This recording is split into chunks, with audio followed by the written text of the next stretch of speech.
I've resisted making a video about it, but here it is. When I was 25, I came up with this plan for how to retire by the time I turned 40, right? I was like, well, specifically 42. If you know, you know, 42. I came up with this plan to retire, and I was really excited because basically it left no stone unturned for me to have the freedom that I wanted at a time when I would be young enough to enjoy this with my my now wife, and it would allow me to have the life that I want, where I could go where I want, with who I want, when I want. That's my goal. That was my goal. And just for context, I'm 32 now, and I came up with this goal at 25. Well, I happened to hit that goal when I turned 29, and I didn't know what to do with myself. I hit my goal 12 years, 13 years early. Again, I'm not saying this to brag. I'm saying this because something happened when I hit my financial goal.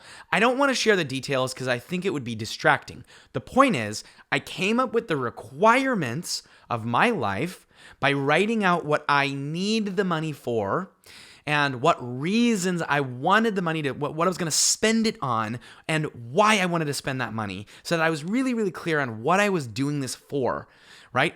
Then I came up with a plan to earn enough, to eventually save enough, to eventually invest enough to have a return on investment at a regular recurring interval that would pay out what my salary at the time was. Replace my salary with passive income. This is a really basic retirement goal, replacing your salary with other streams of passive income. Everybody talks about passive income. Everyone talks about being their own boss.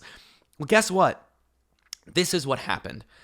I achieved the goal, and I had a lot of assumptions that were wrong. For example, I didn't calculate how much I was going to have to spend on taxes. I didn't think about how do I actually invest this money in order to get that percent return. It turns out it's not that easy. What do I do? What am I now? Who am I? I had all of these existential questions. If I'm not a worker making money just for the sake of working, well, who am I then? I realized that my identity was all tied up with my money. My identity was tied up with my work. So now I'm 32. I've been sort of coming to terms with the challenges of having made a lot of money at a young age. And this sounds like an unrelatable problem, but I want to tell you, if you're watching this, if you're smart and you're hardworking, will succeed. And if your goal is to make a lot of money at a young age, you'll do it if you work hard enough and you point yourself at the right things and you have like the right opportunities, right? I may make another video on how to like cultivate the opportunities and find the right people and how to do all of this stuff in detail, spreadsheets and all of this stuff. But I want to get the mindset across first, which is believe that you're going to succeed and prepare for the success. Please, I tell people this all the time. I give people this advice every single day. And just recently, someone I've been working with, I've been talking to for years, they did it. They made a lot of money at a young age. And now they're like, so now what? And I'm like, right, now what? Right? Who am I? These are the hard questions. And it's easy to tell yourself that they're not worth thinking about until you've hit the goal. So you can ignore this advice. I know you will, because everybody does. And I think, honestly, to be honest, I mean, this is kind of brutal. It's a self-limiting belief. People don't listen to this advice because on some level, they don't believe that they're going to succeed.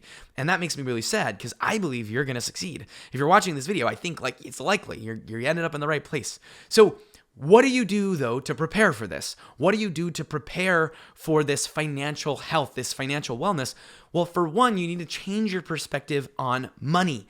Right now, it's likely, if you're watching this video, you are like me just a few years ago. I thought of myself as a worker who was sort of like getting money from a job, and the job was this like subscription to money, and like I would like show up and do a thing, and then I would get money sent to my bank account. And it's kind of true, but let me just tweak this a little bit so that you're looking at it not from the perspective of the worker, but from the perspective of the company. There's a reason that they're hiring you. There's a reason that they're paying you. And the reason is that you're going to contribute more value to the organization than you take from the organization, driving this big word you've heard a million times, profit or profit margins, right? In other words, the company wants to make money off of your work. And in order for them to make money off of your work, you've got to be more productive than you are inefficient, right? You need to do more than you take. You need to make stuff that the company sells, and then you get paid for that stuff. Now, there's good reasons to be a worker. When you're a worker, you are delegating risk to the organization. The organization is taking on a lot of overhead and costs upfront and large-scaled problems in order to be able to sell things at scale and then give you a portion of the income that they generate. But there's one thing you need to do if you're going to be taking this I'm a worker strategy. Well, it's a number of things, but it really comes down to ownership, right? And there are a few things you can own. One is you can own the company itself, so that when you add value to the company, you get to share in the value of the company in the future. This is a great idea if you're going to work somewhere for a long time, especially if it's a startup, meaning that you're in a low cap, a small company, and you're working. Well, if you take ownership of a thing that's small and you help it become big, and then you're able to sell a portion of that asset, well, the asset having appreciated because of your work gives you a bunch of that value. It's great. That's why I love startups. My whole career has been in startups. But there are other ways to do it. You can do this in big companies. You can take ownership of the company. Now, the other thing that you can do, it's a different kind of ownership. You take ownership of the capital, right? So you're a consultant, right? And you're taking ownership of your own time. You're the social capital. You're getting paid for your time, but you're building your brand, you're building your own company, and you're owning the income streams. It allows you to build more income streams because you have more flexibility. You don't have a mutually exclusive agreement with one organization. You're sort of diversifying how you spend your time. Ownership of the company, ownership of the capital. And then the other one is basically just get good at sales and take royalties. So you're working, selling stuff on behalf of the company, you should get a cut of it. Especially if you're selling like millions of dollars of stuff. Every salesperson knows this, but they don't know how much other salespeople are getting paid. And the company wants that. They want you to live in darkness because if you have perfect information, they have to pay you perfect market rates. And nobody wants that because remember, the incentive of the company is to make money off of your work, meaning the lower that they can pay you, the more margin they get on your work, which is not a problem if you own the company. It's not a problem if you are a capital contributor or you're a social capital contributor and you're owning the capital. And it's not a problem if you're in sales where you're taking a cut of your sales. It is a huge capital P problem if you're working and you're not benefiting from the actual value that you're building over time. You're just taking cash. If you're just taking cash, the cash is trash, right? That's what you can remember. If it's only cash, it's trash.